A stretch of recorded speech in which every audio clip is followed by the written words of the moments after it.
Hello divine souls, जय श्री राम, जय बाबा नीम करोली महाराज की। अब हम लोग बात करते हैं डिवाइन फेमिनाइन की।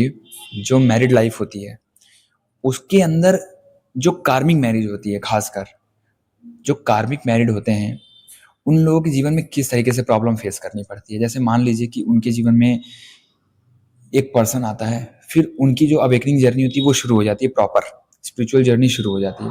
अब उसमें क्या होता है ना कि वो यार कई बार बाउंड्री नहीं प्रोटेक्ट कर पाती हैं, अपनी बाउंड्रीज को सेट नहीं कर पाते हैं। उसमें कई बार उन लोगों को उन चीज़ों से डील करना पड़ता है जो वो चाहती नहीं है, या जो लगता है कि उनको वो चीज़ गलत है। तो इसमें क्या होता है कि क्वेश्चन होता है कि भगवान प्रोटेक्ट क्यों नहीं करते। भगवान सबसे बड़ा प्रोटेक्ट ही वही करते हैं कि आपको उस सिचुएशन में डाला हुआ है ताकि आप सीखो, ताकि आप ये समझो कि कौन सी ऐसी चीज़ें जो आपकी एनर्जी को ड्रेन कर रही है, कौन सी ऐसी चीज़ें जहां बाउंड्रीज को सेट करना बहुत ज़रूरी है। जब तक हम वो चीज़ नहीं सीखते हैं, जब तक हम अपने आप को प्रॉपर नहीं समझते, तब तक हम वहां पड़े रहते हैं। प्लस एक पास्ट लाइफ कर्मा होता है जो उस पर्सन के साथ हमें रिजॉल्व करना होता है।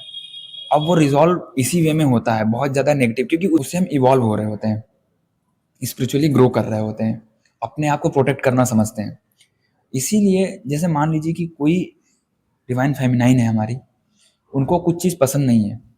अब वो चीज़ अगर पसंद नहीं, सपोज कीजिए कि कहीं कह रहे हैं कि चलो घूमने, किसी से मिलने, वो उनको पसंद नहीं है, तो उस पर क्या है कि उनको उस रिश्ते में रहने के लिए मजबूरी में वो चीज़ करनी पड़ती है।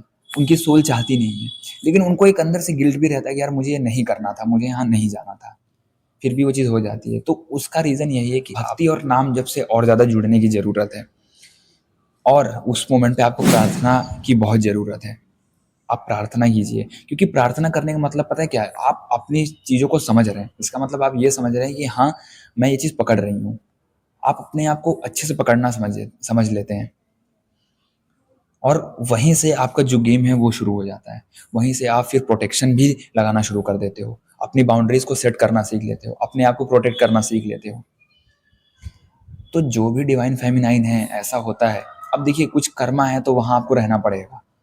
मे बी आप स्टक हो, मे बी आप उस पर्सन के पास जाना भी चाहते हो, लेकिन वहाँ पे भी आपको प्रॉपर रोक दिया गया है और इधर से आपको निकलने का भी चांस नहीं दिया जा रहा है।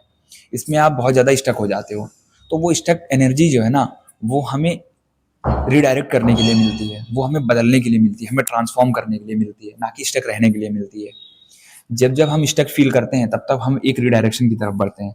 बस हमें वो स्टकनेस लगे ना, फील ना हो, मतलब स्टकनेस में हम पड़े ना रहें, हम स्टकनेस को समझें, ताकि उस बाउंड्री को, जो वो बैरियर है, उस बैरियर को ब्रेक करें, उस बैरियर को ब्रेक करके और अपने आप को प्रोटेक्ट करें। क्योंकि कभी कभी डिवाइन लास्ट मोमेंट पे सिचुएशन ऐसा होता है ना कि आपको सिचुएशन ऐसी बना के दे देगा कि जिससे आप ऑटोमेटिक बाहर निकल जाओगे।